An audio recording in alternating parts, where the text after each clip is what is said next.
Peace and blessings to the chosen. Shalom. First and foremost, giving all praises, glory, and honor to Yahweh Shem Shai. Double honors to the elders and apostles of Great Millstone. Salutations to the icon pushing this truth with sincerity and charity, risking their lives and freedom to do so. I'm the brother Yalad, and I'm responding to the movie Sinners. And after some time of letting this movie marinate and being given time to meditate on it, I've watched it a couple days ago, and I'll say this, that there's a lot of spiritual aspects about this movie, and I can have a week's worth of videos responding solely to this movie with multiple different subjects. But I say that as a prelude just in case there's a part 2 or part 3. But in this video, we will focus on one subject, and that is not trusting your enemy. It says Sirach, or also known as Ecclesiasticus 11:29, bring not every man into thine house, for the deceitful man hath many trains. Right, so you don't, like in the scene in the movie, you don't trust people, especially if they've not vetted, to just welcome them into your business, to welcome them into your house. It's as the metaphorical thing that the movie kind of portrays as a message to the viewers. One of my biggest takes from it is that you got to be careful who you involve yourself with, involve into your business, into your home, your house, or what these people call your life. Because once you get involved with certain people, it's hard to get them out. It's hard to get them out because you have bloodsuckers. And that's also something you could take as metaphorical from the movie. Literal bloodsuckers, leeches, like parasitic, toxic people that will if they can't be captain, they'll sink the ship. You don't let every man into your house. You don't let every man into your business. The scripture talks about, let not thy right hand know what thy left hand do it. You have a right to be discreet about certain things. Right? And especially with the enemy. Right? Who is the enemy? Well, if you go to Psalms, it's going to talk about the enemy lifted up a tumult, and it lists a whole bunch of nations. Now, granted, there are many of our people scattered among those nations that look like those nations, but nevertheless, whether they look like those nations or they look like us, the so-called blacks, Hispanics, and Native Americans, who are the true Israelites, not all Israel is Israel, as the scripture says. So like I said, you don't let in people that's not vetted. Right? So this is I want to get we talk about never trusting your enemy, and we liken that mostly unto Esau Edom, the self-proclaimed white man, which is a heavy thing from this movie that you could take, because they didn't let those vampires in. That they was careful in considering that they didn't know where these people was coming from. Now they may not have known that they was vampires at the time, but they was using wisdom and discernment that we don't know these people. We not welcoming them into our juke spot. Right? It says, Sirach 12:10, never trust thine enemy, for like as iron rusted, so is his wickedness. Though he humble himself, and that's the part. That's what they were all doing. The vampires, they were humbling themselves and speaking with soft words, kind words, and saying things that attempt you to welcome them in. It says, though he humble himself and go crouching, yet take good heed and beware of him, And thou shalt be unto him as if thou hast wiped a looking glass, and thou shalt know that his rust had not been altogether wiped away. Set him not by thee. Right? You don't want to be too close to these people, man. Right? It says, set him not by thee, lest when he hath overthrown thee, he stand up in thy place, neither let him sit at thy right hand, lest he seek to take thy seat. And thou at the last remember my words and be pricked therewith. Who will pity a charmer that is bitten with a serpent, or any such as come nigh wild beast? So one that goeth to a sinner and is defiled with him and his sins, who will pity? Right. Yeah. Yeah. And then and it's gonna continue talking about how the enemy will speak sweet with his words. And that's the thing about this world, is the earth is given into the hand of the wicked, as Job says. So this is a part of their planning. This is a part of their cunning and their guile. They have to have that the sweet talk in you. They have to have that ability to whisper sweet nothing into your ears to make you fall for certain things, because it's their time to rule. Right? Whether that be the heathen, whether that be Esau, Edom, or even it be these wicked jakes. Right? Among us, it says, among my people I found wicked men. Some of our people are working directly for Esau, Edom. You don't trust your enemy.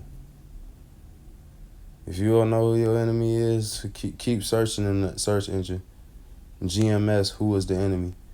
There's plenty of brothers that'll break it down to you and you know, give you the proper download. But I'm telling you just simple, plainly, what it is. But yeah, and what I mean by vetted is you can't trust really anybody outside of this truth, because they're under the wiles of doing what they want to do. And there's even some people among the circumcision out here preaching false doctrine, 501c3 charter. You can't trust them. If you deal with the wisdom will deal with you. If you deal with the Lord will deal with you, and you will know. You will have discernment of who to stay away from, who to be defensive against. It continues, Sirach 12 and 15. For a while will he abide with thee, but if thou begin to fall, he will not tarry. An enemy speaketh sweetly with his lips, but in his heart imagine how to throw thee into a pit. He will weep with his eyes, but if he find an opportunity, he will not be satisfied with blood. Yeah. Won't be satisfied with blood. It ain't enough. And you can say that those vampires wasn't satisfied with blood neither. They wanted to take the whole town. Dude wanted to start an entire army. You know? And here it is. You had Jake made the deal with what was, I believe, the Grand Wizard of the Ku Klux Klan. And Jake, of course, it looked like he didn't know that dude was the Grand Wizard or some high-ranking guy. But he made that deal with that devil just to turn around and have to fight a completely different devil. And as a spirit, that it shows that Esau, Edom, hates itself. The two wings on the hateful bird fighting each other. It's Egypt against Egypt. And Jake is going to get caught in the middle of that, man.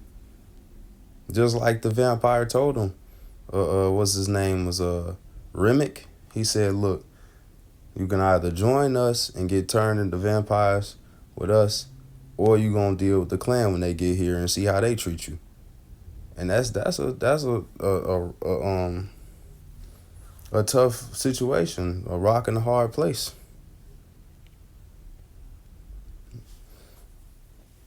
But Jake and the character, he had his mind correct by preparing for these devils to trick on him. Right? So not that I'm saying do anything carnal like in that movie, getting a bunch of weapons and stuff, because our weapon is his word. But fortify your mind against these devils. Expect them to betray you. Because we in this devil's hands and we have to do business with him. We have to work for him. The Lord said you gotta give coin to Caesar. Whose face is on this coin?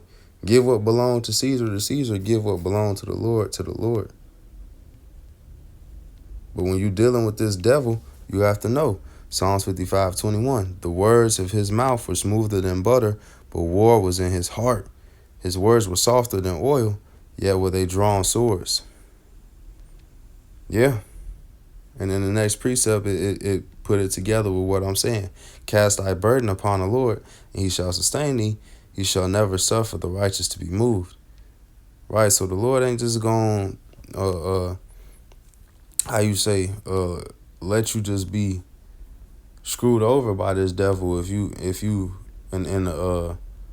moving in the righteous way about it. If you doing everything the Lord asks you to do and you trying your best, the Lord is not out to destroy us. He's not out to kill us. Now the scriptures say, though he slay me, yet will I remain faithful unto him. And if that need be happen, it's only so that the Lord can add more to this devil's tab. Because these devils are going to have to pay.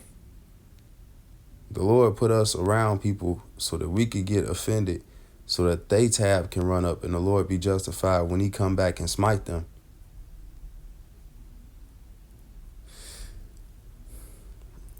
It says, but thou, O God, shall bring them down into the pit of destruction. Bloody and deceitful men shall not live out half their days, but I will trust in thee. So eventually the wicked going to have to pay.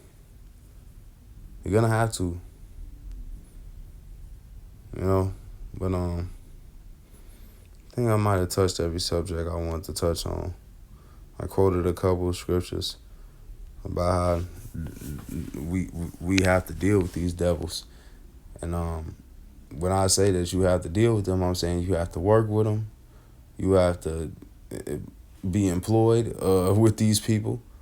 You have to go by the way with these people and know what the scripture says about it. Agree with thine adversary quickly. Right? Another scripture, if it be possible, peace with all men. But you have to know how to move around, because this devil, hey, he out to kill, steal, and destroy. He's seeking who he can devour. That's why I talk about being sober-minded. Basically being focused. Not giving this devil the opportunity to catch you slipping. Right? Cause we in these devil's hands to this day. Jacob is spoiled to this day. Jacob is robbed to this day. And it's that way because the Lord set up the powers that be. He said if you fight against the powers, you fight against the will. If you fight against the authority, you fight against the will of him that set him in authority. The Most High, he established who is king. And he's going to establish, the Most High Yahweh is going to establish his son, Yahweh Shai, as king in the kingdom that will never be moved, that will never be taken away, that'll never be combated against. So Lord willing, this was edifying. Shalom.